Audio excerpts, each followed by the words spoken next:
Okay, shkoyach. We're speaking about prophecy, and we're speaking about the sequence of how to achieve prophecy. And we did about 2 shiurim on music. How music is one of the fundamental ways to arouse the would-be prophet to an experience of prophecy. And we spent quite a long time yesterday speaking about how holy music can take you into a good state, whereas the opposite, not holy music, can intertwine itself into your subconscious and hold you back from achieving high states of consciousness. Yes? When it comes to that, in that regard, is one limited to genres of music? Like, are there just certain types of music that no matter, like, that just based on the instruments used or whatever, that is like considered not good for you or whatever? Like, a lot of it has to do with the consciousness of the person playing. Usually, and let you prove me wrong, I don't find that the consciousness and like the deep like love and compassion and the will to make the world like a very peaceful, loving, unified place is coming through in death metal. I don't usually get that vibe. That you might say that, you know what, no, death metal is so like peaceful and loving. It's maybe you got a different vision of peace, but it's usually a lot of angry energy, and so there might be some that's involved with the genre, but even within what you might say would be maybe higher conscious genres, it has to be that the consciousness of the person is in a good place. Yeah. So it's about the consciousness of the person and not necessarily the person? Well, what's the difference? Like, I don't know, Michael Jackson could have like a song that consciously, like the big charity song they had, I forget what it was. Heal the world, make it a better place. That one? Yeah. Uh-huh. It's nice, it's catchy. Then there's like the other side. You have to be careful. Person. Yeah. You have to be careful. I don't know what was going on in Michael's consciousness. It's based more on the lyrics and the music or the actual person? So the lyrics will be a part of it, but we're talking about the person. We mentioned yesterday something that's a very important thing to think about, which is that when Shaul HaMelech, when King Saul went into a horrible melancholy depression, he said the only way to get out of this is I need David to come with his harp. Now it wasn't just, he could have had any harp player. And it wasn't that David like had a mean, he was mean on that axe, he knew how to rip up a harp. That wasn't what he was talking about. He wanted David to play. And through that, it pulled him out of his melancholy. So it wasn't only the lyrics and the song, it was the player of the song. Yeah. What about like hertz or frequency? Like I remember I used to see on YouTube like a lot of suggestions for it's like a new age concept, this thing called angel numbers. It's just a bunch of nonsense in my opinion. But like they'll say like 777 hertz frequency, like listen to this to manifest love. And it's like an hour of just like So you should know that frequencies are a powerful thing. They are a powerful thing.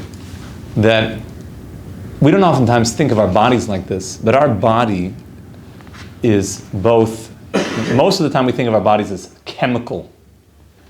Most of medicine is chemical based. There's a chemical imbalance. Let me give you this chemicals, let me give you this Advil, and you'll change the chemicals in your body. Our bodies have other things happening to them. Our bodies have an endocrine system, they have a circulatory system, they have a respiratory system. Our bodies are magnetic. Our bodies have a magnetic element to them that respond to magnetics. Our bodies have a frequency to them. Our bodies are vibrational. In other words, there are vibrations going on in the world all the time. There's vibrations that are happening that you can measure. These are measurable vibrations.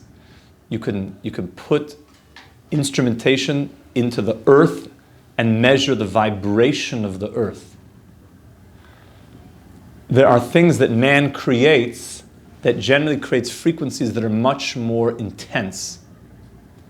Generally, when you map out the frequency of natural things like the earth or waves, they're very kind of wavy, mapped out.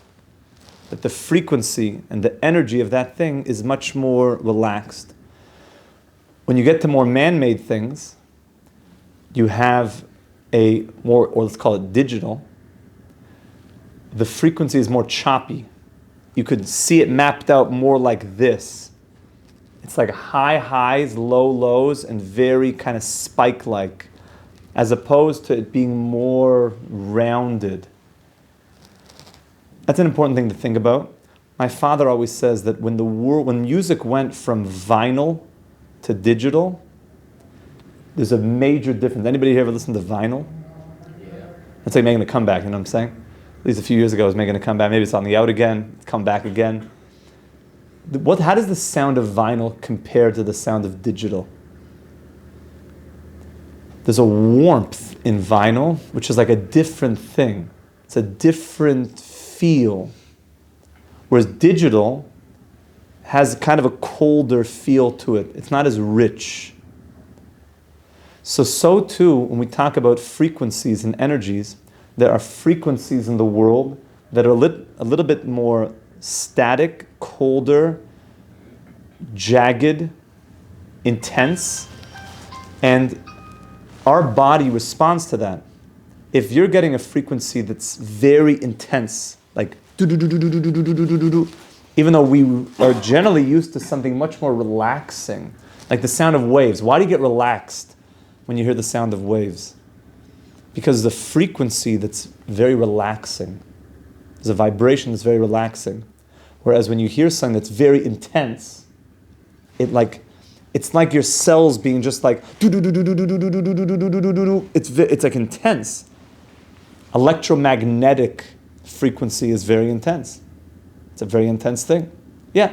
So is there a specific number of like this hertz frequency to like manifest prophecy? Like is like how was King David tuning his harp? Like if I were to go on YouTube, like they have like all these different numbers and different varieties, like listen to this. So when it comes to things like this, you're going to have a lot of charlatans.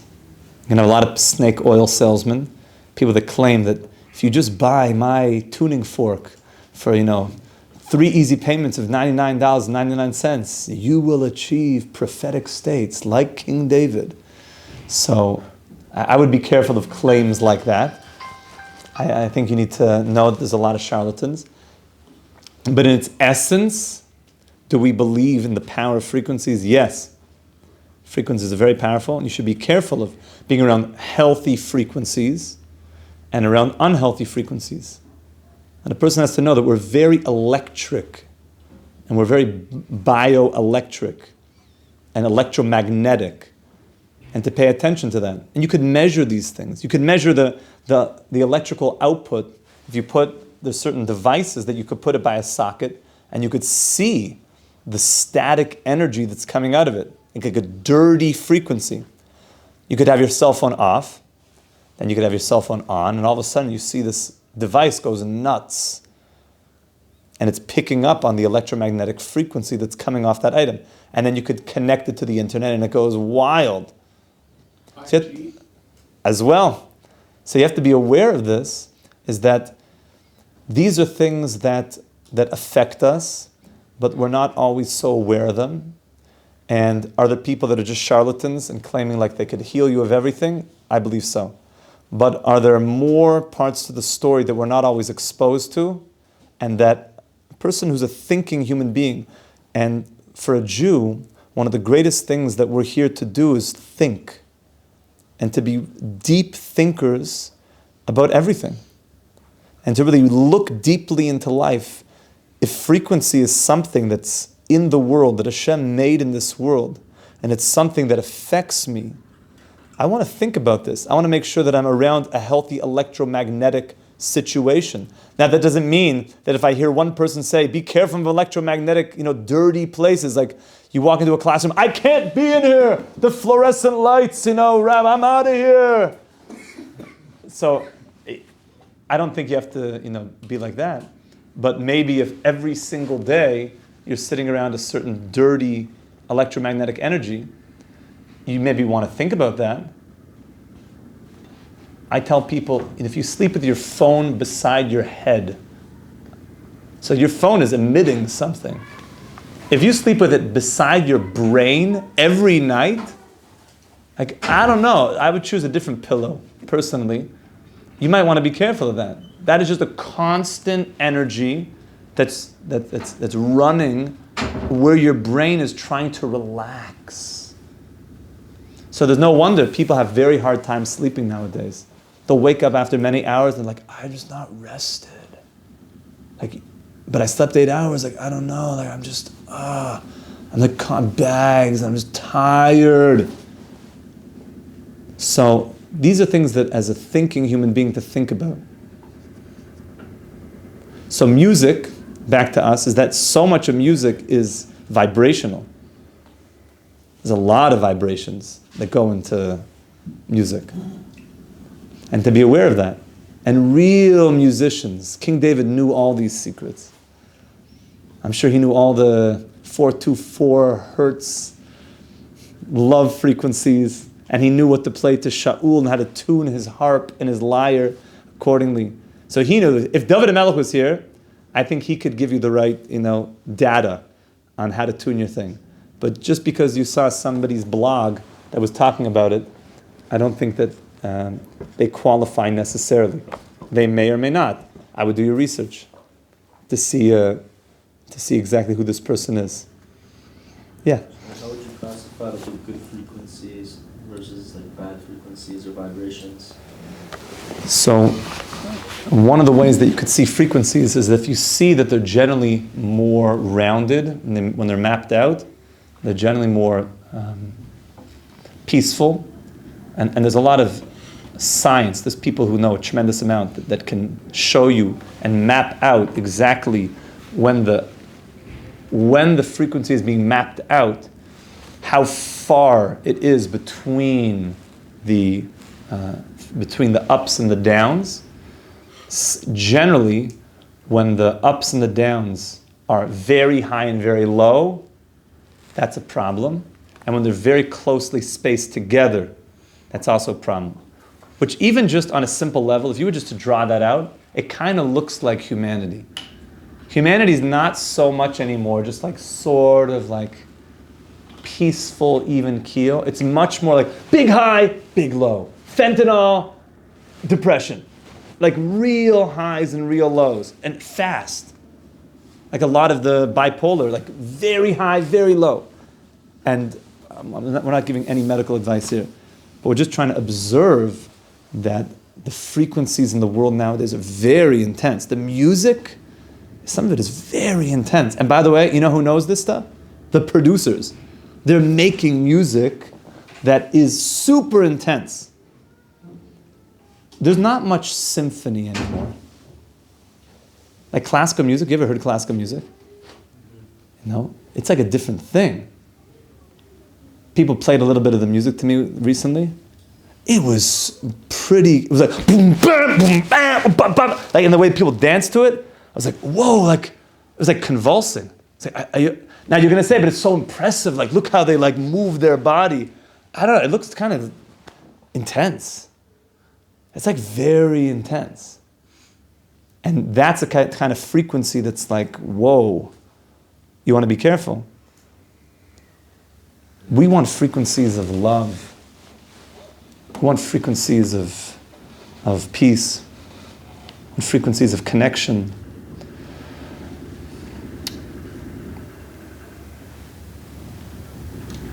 When it comes to music, music is a very, very powerful thing. Oh, hit it. What do you think about classical music and jazz music? So, it's going to still be the same thing. Is it coming from a holy source? Generally, when there's no words, that goes into its own category. when there's no singing or words. Words are very influential when the human being is putting their words into it. When it's a human being playing an instrument, that has a way of, that the instrument is kind of doing the talking. But even there, like I mentioned, death metal, if it's just instrumental death metal, it has a very potentially negative energy. Jazz, I think, could have a lot of talent to it. You have to sort of see, like, Jazz and like classical music, they're meant to be soothing. Like. You have to see where it takes you and how it feels. Be careful with words, is all I have to say. If there's any words that are happening, be careful of that. There's something to be said about, in my opinion, country music. I hate country. And I'll tell you why there's something to be said.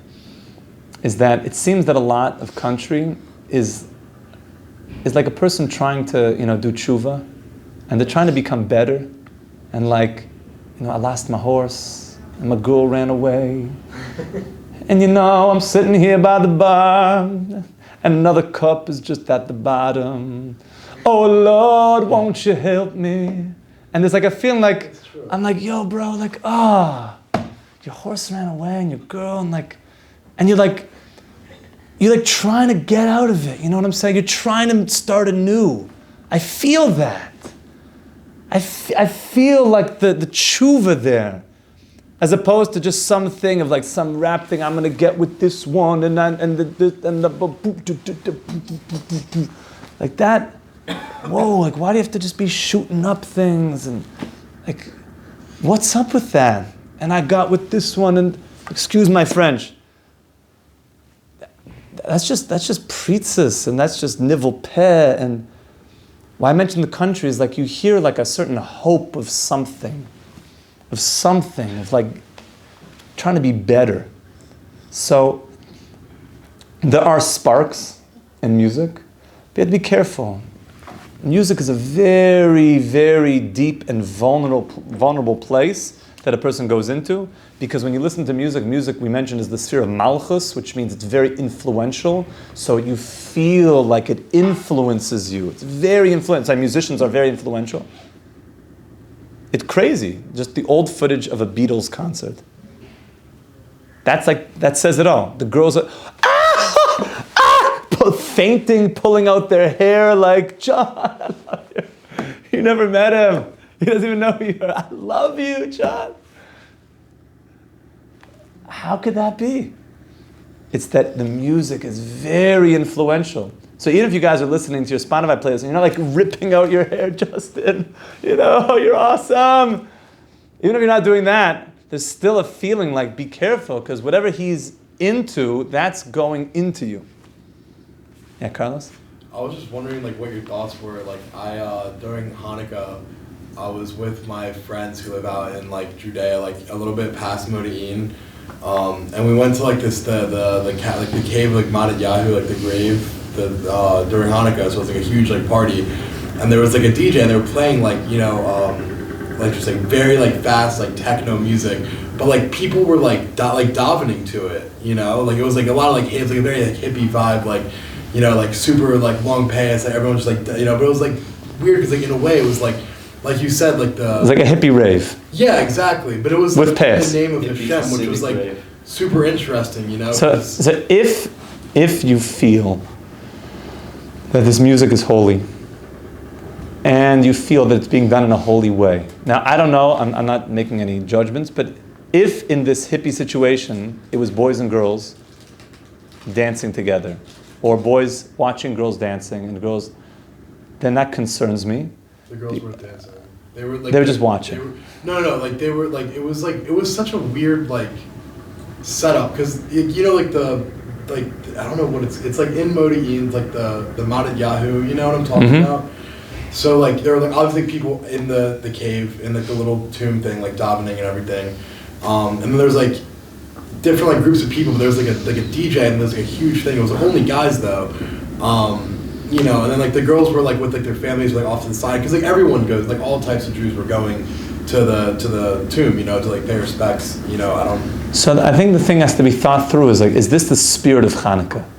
Is this the spirit of Hanukkah that we should be dancing to techno music by Matityahu, Kohen Gadol, the hero, the Kohen Gadol, the one who went into the Holy of Holies, who heard the voice come out and say that the Maccabees have won the victory on Yom Kippur, and now the war will continue to Yerushalayim, and because of the holiness of these Kohanim, that they're able to take on the forces of darkness and the forces of contamination, and that all of Hanukkah is about purity and Shemen Zach and lighting the light and the purity of the light.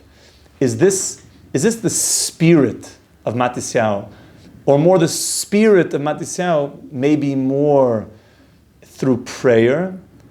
Is the spirit of Matisyahu that I throw on some tiesto and we just really let loose? Is that what he had in mind?